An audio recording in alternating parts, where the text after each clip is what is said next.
크게 아멘으로 화답합니다. 할렐루야. 따라하시겠습니다. 부활의 예표들, 부활의 예표들이란 제목으로 말씀 전합니다.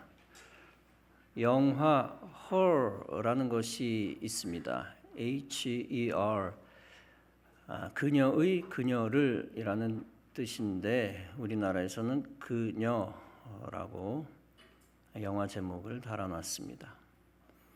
2013년 11년 전에 나온 영화입니다. 인공지능 컴퓨터가 인간의 비서 역할을 합니다.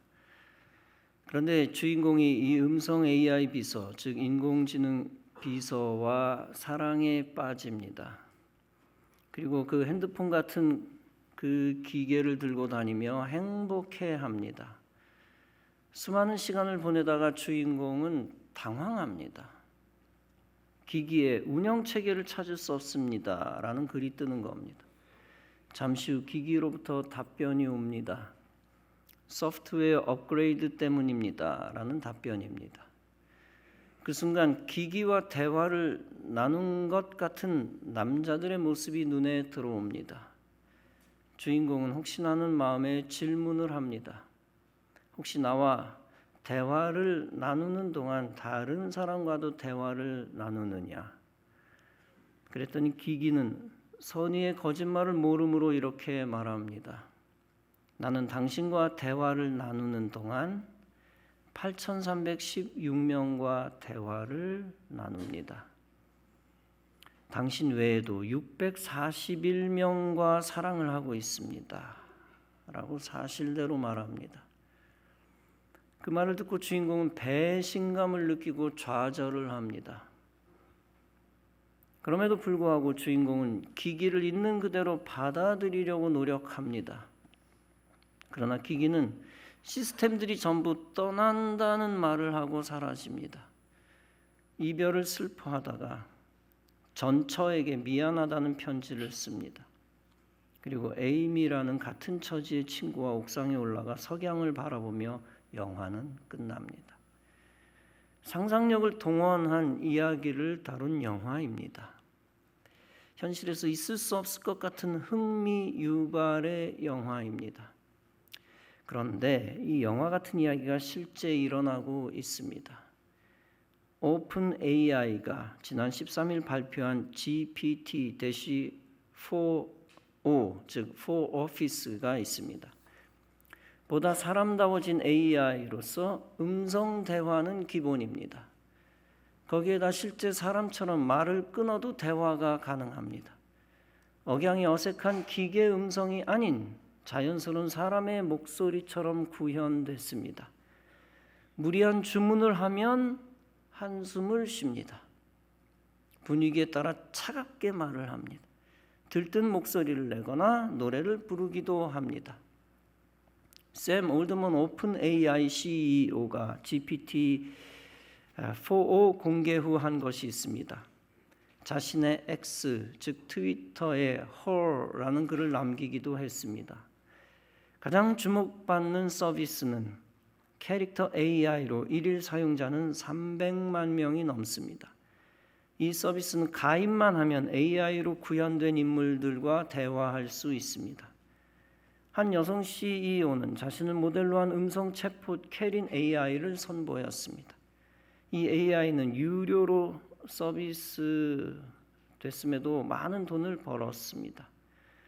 일주일 만에 1,000명이 이용해 약 9,350만 원의 수익을 냈습니다. AI 로맨스를 추구하게 만드는 레플리카라는 서비스가 있다고 합니다. 이용자는 67만 명에 달한다고 합니다. 한국에서는 20대 여성을 의인화한 챗봇 이루다 서비스가 주목을 받기도 했습니다. 친구들과 갈등을 겪고 고립됐던 한 청소년이 있습니다. 그는 AI 챗봇에 몰두하게 됐습니다.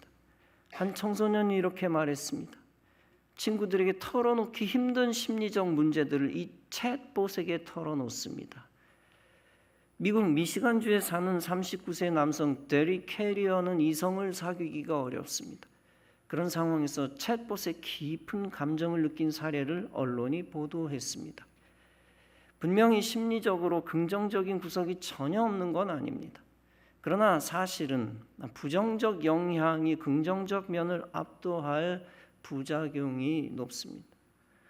실제 오영진 서울과기대 교수는 이런 문제점을 말합니다. 인간 대 인간의 관계와 달리 기계는 욕망이 없다. 인간의 정서적 관계는 서로 책임지는 관계지만 AI는 책임을 지지 않는다. 비대칭성 때문에 인간이 갖는 위험성이 크다. 챗봇을 통해 아주 외로운 사람들이 당장 외로움을 줄일 수 있겠지만 그건 틱톡이 우리의 고독을 덜어준다는 것과 똑같은 말이다. 이미 여러 사건이 발생했습니다. 지난해 일입니다. 영국 엘리자베스 2세 여왕을 암살하려고 한 남성이 윈저성에 침입했습니다. 그는 이성처럼 대화한 AI 파트너와 5천여 건의 대화를 주고받았습니다. 기기로부터 여왕 암살 계획에 대한 격려를 받아 논란이 됐습니다. 벨기에에서 기후 우울증을 가진 이용자가 엘리자란 챗봇과 대화했습니다. 그러다 우울증이 심해져 자살한 일도 있습니다. 의인화된 AI 경쟁이 커지면 많은 문제점이 발생할 것입니다. 오영진 교수는 현실적인 문제 해결 지적을 다음과 같이 잘했습니다. 과거 비디오에 경고문을 띄운 것처럼 나는 기계일 뿐이고 이러이러한 원리로 말하고 있을 뿐이니 의인화하면 안 된다라고 경고를 해야 합니다. 그가 주장하는 것이 무엇입니까? 마치 담뱃갑에 후두암으로 목이 망가진 그림을 그려 넣는 것과 같습니다. 그림 넣어 파는 것과 같습니다. 담배 회사도 먹고 살아야 하니 담배 잎으로 담배를 만들 수 있겠지요. 그러나 비록 담배를 팔지언정 경고성 문구나 경고 그림을 그려야 합니다. 그것이 인류를 위한 기업의 양심이기 때문입니다. 이처럼 의인화된 기기의 위험성이 분명히 있습니다. 그것을 스스로 경고하는 것은 첨단 기업의 양심입니다. 그렇다면 목사는 뭐라고 얘기해야 양심적인 것입니까? 첨단 기기에 대한 극찬 혹은 극단적 비난 다 어울리지 않습니다. 단지 목사는 분명한 사실을 성서적으로 알려주기만 하면 됩니다. 신자와 불신자 모두에게 무엇을 알려주어야 합니까? 아무리 인간보다 말을 잘해도 AI 비서에게는 영혼이 없다는 사실입니다. 아무리 합리적이고 이성적이고 감정적이라 해도 인간이 아니라는 것입니다. 그리고 그것이 가족과 인간을 버리는 대체물이라면 우상이라는 것입니다. 우상. 해와 달, 별, 우주 만물만이 우상이 아닙니다. 공산품도 하나님보다 더 사랑하면 충분히 우상이 될 수 있습니다. 최근에는 남의 자동차에 추잡한 행동을 한 자가 적발되었습니다. 하나님을 마음에 두지 않는 모든 인간은 마귀의 조종을 받습니다. 그리고 땅에 있는 어떤 것이든 가리지 않고 붙들고 하나님을 떠납니다. 고대로부터 수많은 사람들이 성경을 모르니까 가증한 행위를 했습니다. 애국과 메소포타미아인들이 갖가지 동물들을 신처럼 숭상했습니다. 동물 숭배는 동서고금을 막론하고 똑같이 존재하는 보편적 우상 숭배입니다. 동양의 뿌리 깊은 시비지신 사상은 사실은 반성경적 동물관입니다. 성경을 모르는 잘못된 부활 사상 때문입니다. 고대 이집트인들은 잘못된 부활 사상을 가졌습니다. 왕의 시신을 미라에 쌓아 피라미드에 모시면 영생한다고 착각했습니다. 가나안 족속은 인신제사라면 민족이 구원받는다고 착각했습니다. 역시 성경을 모르는 잘못된 부활 사상 때문입니다. 냉동인간 과학기술도 사실은 성서적이지 않은 잘못된 부활 사상입니다. 부활이라기보다는 일종의 소생시도이지만 잘못된 소생관입니다. 이슬람에서 자살폭탄 테러하면 천국의 부귀 영화를 누린다고 사기칩니다. 그러나 천국은커녕 지옥에 갑니다. 잘못된 부활 사상은 반사회적 악행을 자행하게 합니다. 여러분, 어떤 과학 기술로도 영혼을 만들 수 없고 영혼을 구할 수 없습니다. 어떤 세상의 종교로도 영혼을 구할 수 없고 부활 생명을 줄 수 없습니다. 그리고 세상의 그 어떤 선해 보이는 윤리도 부활 생명을 줄 수 없습니다. 오직 부활 생명을 주시는 분은 부활 생명의 첫 열매 되시는 예수님 뿐입니다. 부활의 예수님에 관한 설교는 부활절에만 하고 끝낼 것이 아닙니다. 부활의 예수님에 관한 말씀 우리가 알아도 또 들어야 하는 것입니다. 그리고 부활 신앙을 더욱 다지고 그 부활 신앙을 전해야 합니다. 성경을 모르는 사람에게 전하여 부활 생명의 기회를 주어야 합니다. 왜냐하면 기독교는 부활의 종교이기 때문입니다. 부활이 없다면 기독교는 만들어져서는 안 되고 존재해서도 안 됩니다. 그러나 부활은 분명한 성경적 진리입니다. 따라서 기독교는 영원히 존재해야 하고 세상의 중심이어야 합니다. 부활의 주인이신 예수님은 만물의 주인이시기 때문입니다. 성경에 많은 부활의 예표들이 있습니다. 본문의 요나 사건은 대표적인 부활의 예표입니다. 하나님이 요나에게 니느웨로 가라고 명하십니다. 그때 요나는 니느웨가 구원받는 게 싫어서 다시스로 도망합니다. 그러다 폭풍을 만나 물에 던져지고 큰 물고기 속에 들어갑니다. 그곳에서 요나는 밤낮 3일을 뱃속에 갇혀 있습니다. 이 사건을 하나님은 이미 부활의 예표로 주셨습니다. 본문에서 요나가 물고기 뱃속에서 그의 하나님 여호와께 기도합니다. 내가 받는 고난으로 말미암아 여호와께 불러 아뢰나이다. 주께서 내게 대답하셨고 내가 스올의 뱃속에서 부르짖었더니 주께서 내 음성을 들으셨도다. 예수 그리스도께서 십자가에 못 박혀 죽으셨습니다. 장사 지낸 바 되었다가 3일 만에 무덤에서 살아나셨습니다. 로마 총독 빌라도는 군병들에게 3일 동안 무덤을 지키라고 명합니다. 그러나 예수께서 살아나시는 것을 그들은 막지 못했습니다. 오히려 천사가 내려와서 무덤을 막고 있던 돌을 옮깁니다. 그때 군병들은 죽은 듯 기절해 버렸습니다. 바리새인과 사두개인들이 와서 예수님을 시험합니다. 당신은 하늘로 쏘는 표적을 우리에게 보이라. 예수님 마태복음 16장에서 이렇게 말씀하십니다. 너희가 저녁에 하늘이 붉으면 날이 좋겠다 하고 아침에 하늘이 붉고 흐리면 오늘은 날이 굳겠다 하나니 너희가 천기는 분별할 줄 알면서 시대의 표적은 분별할 수 없느냐? 악하고 음란한 세대가 표적을 구하나 요나의 표적밖에는 보여줄 표적이 없느니라.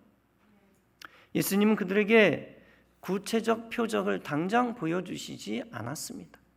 그렇다고 표적을 안 보여주신 것도 아닙니다. 단지 예수님은 요나처럼 자신도 3일 동안 죽으셨다 살아나시겠다는 것입니다. 바리새인과 사두개인들이 표적, 기적을 보여달라고 강요했습니다. 그들의 요구대로 예수님이 즉각 표적을 보여주셨다면 어떻게 되었을까요? 그들의 비신앙적 호기심을 충족시키는 것에 불과합니다. 그것은 예수님이 메시아 되심을 드러내는 참된 표적이 아닙니다. 예수님의 진정한 표적, 진리를 위한 표적은 차원이 다릅니다. 그 표적은 예수님의 죽으심과 부활입니다. 따라서 예수님이 요나의 표적만을 보이시겠다는 것입니다.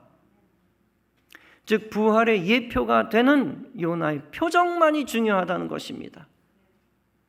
그리고 실제 예수님 자신의 부활만이 가장 중요한 표적이라는 것입니다. 세상의 모든 종교들에는 다 교주의 무덤이 있습니다. 그러나 기독교는 예수님의 무덤이 없습니다. 따라서 기독교의 최대의 절기는 부활절입니다. 부활절은 기독교가 생명의 종교임을 증명하는 절기입니다. 마태복음 12장에서 예수님은 말씀하십니다. 요나가 밤낮 사흘 동안 큰 물고기 뱃속에 있었던 것 같이 인자도 밤낮 사흘 동안 땅속에 있으리라. 이 요나의 큰 물고기 뱃속은 그리스도의 무덤을 상징합니다. 그리고 요나가 3일 만에 풀려난 것은 부활 생명을 예표합니다. 이 예수님이 3일 만에 무덤에서 부활하신 것을 의미합니다. 성경 누가복음은 천국을 낙원이라고 표현했습니다. 또 지옥을 음부라고 표현합니다. 요나가 자기가 갇힌 죽음의 현장을 스올로 고백했습니다. 이것은 하나님의 심판을 받고 지옥에 갇힌 인생을 의미합니다. 그런데 요나에게는 사명이 있었습니다. 니느웨를 구원해야 하는 사명입니다. 따라서 요나는 하나님의 은총 속에서 구출받을 수밖에 없었습니다. 이처럼 요나의 구원 사건은 성도에게 소망이 되는 사건입니다. 첫째는 니느웨 같은 세상에 속한 죄인들이 구원의 기회를 얻기 때문입니다.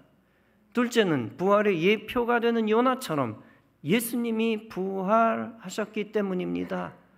셋째는 부활의 첫 열매 예수님을 따라 예수 믿는 자도 부활하기 때문입니다.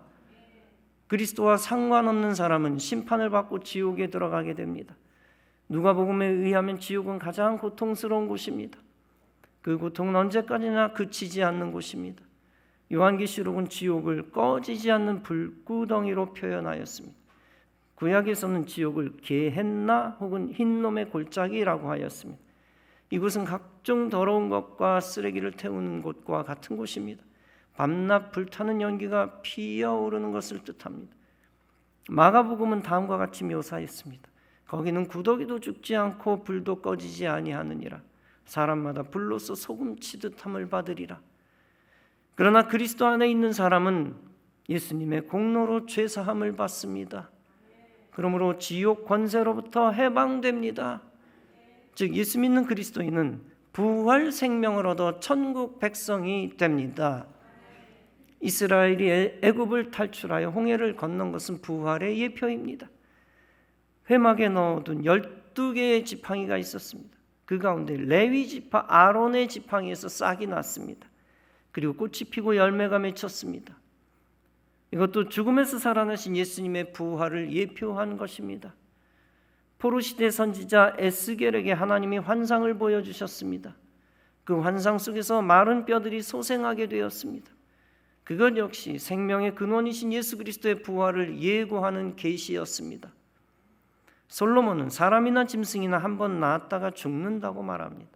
그러나 사람이 짐승보다 나은 것은 영혼이 있는 것이라고 했습니다. 전도서 3장은 말씀합니다. 다 흙으로 말미암았으므로 다 흙으로 돌아가나니 다 한 곳으로 가거니와 인생들의 혼은 위로 올라가고 짐승의 혼은 아래 곧 땅으로 내려가는 줄을 누가 알랴. 사도 바울은 고린도전서 15장에서 말씀합니다. 곧 썩을 것으로 심고 썩지 않을 것으로 살아나며 육의 몸으로 심고 신령한 몸으로 다시 살아나느니라. 그리스도께서 만일 다시 살지 못하셨으면 우리의 전파하는 것도 헛것이요 또 너희 믿음도 헛것이며 우리가 하나님의 거짓 증인으로 발견되었을 것이라. 그러나 이제 그리스도께서 죽은 자 가운데서 다시 살아 잠자는 자들의 첫 열매가 되셨도다. 우리 주 예수 그리스도로 말미암아 우리에게 승리를 주신 하나님께 감사하노니 그러므로 내 사랑하는 형제들아 견실하며 흔들리지 말고 항상 주의 일에 더욱 힘쓰는 자들이 되라. 이는 너희 수고가 주 안에서 헛되지 않은 줄 알미라. 히브리서 11장은 부활의 예수님의 예표입니다. 아브라함은 시험 받을 때 믿음으로 이삭을 드렸으니 그는 약속을 받은 자로 돼 그 외아들을 드렸느니라. 그에게 이미 말씀하시기를 네 자손이라 칭할 자는 이삭으로 말미암으리라 하셨으니 그가 하나님이 능히 죽은 자 가운데서 다시 살리실 줄로 생각한지라. 비유컨대 죽은 자 가운데서 도로 받은 것이니라. 아브라함이 모리아 산으로 3일 간 길을 갔습니다. 이것은 예수 그리스도께서 3일 만에 살아나심을 예표한 것입니다. 호세아 6장은 말씀합니다. 여호와께서 이틀 후에 우리를 살리시며 제3일에 우리를 일으키시리니 우리가 그 앞에서 살리라. 예수님이 죽은 자들을 살리신 것도 부활의 예표입니다. 누가복음 7장에서 예수님이 나인성의 과부의 아들을 살리셨습니다. 또 죽은 나사로를 살리신 것도 부활의 예표입니다. 예수님은 이렇게 말씀하십니다. 이 병은 죽을 병이 아니라 하나님의 영광을 위하며 하나님의 아들로 이를 인하여 영광을 얻게 하려 함이라. 예수님은 1차적으로 나사로가 죽도록 내버려 두셨습니다. 그러나 예수님은 이렇게 말씀하십니다. 내가 거기 있지 아니한 것을 기뻐하노니 이는 너희로 믿게 하려 함이라.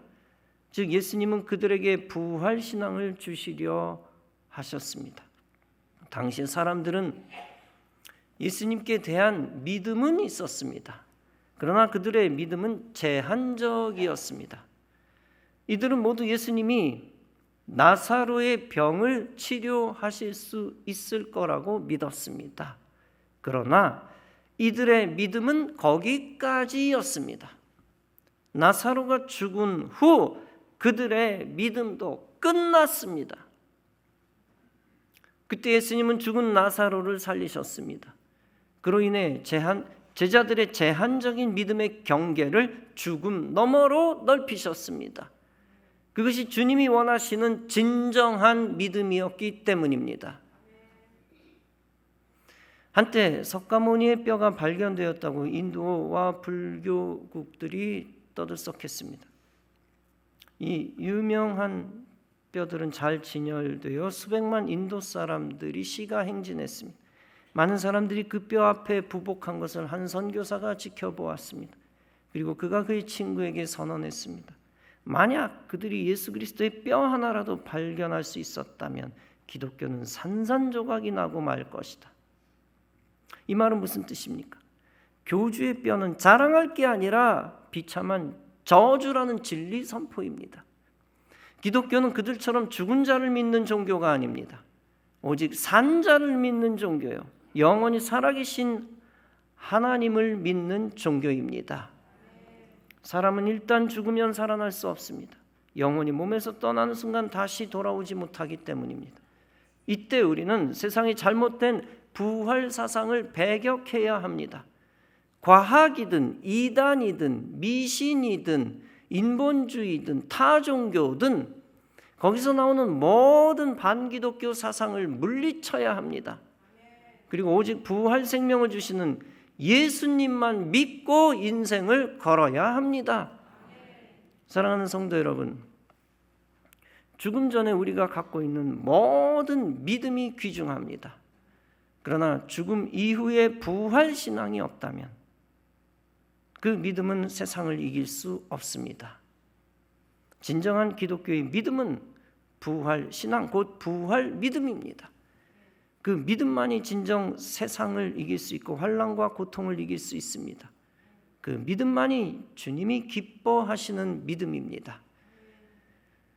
주님이 기뻐하시는 믿음만이 참 평안과 행복을 누리게 합니다. 따라서 주님은 죄인을 위해 성경을 통해 부활의 예표를 먼저 주셨습니다. 그 후 실제 예수님의 부활을 통하여 우리에게 부활 생명을 주셨습니다. 부활의 예표와 증거와 부활 생명을 주신 하나님께 감사하시기 바랍니다.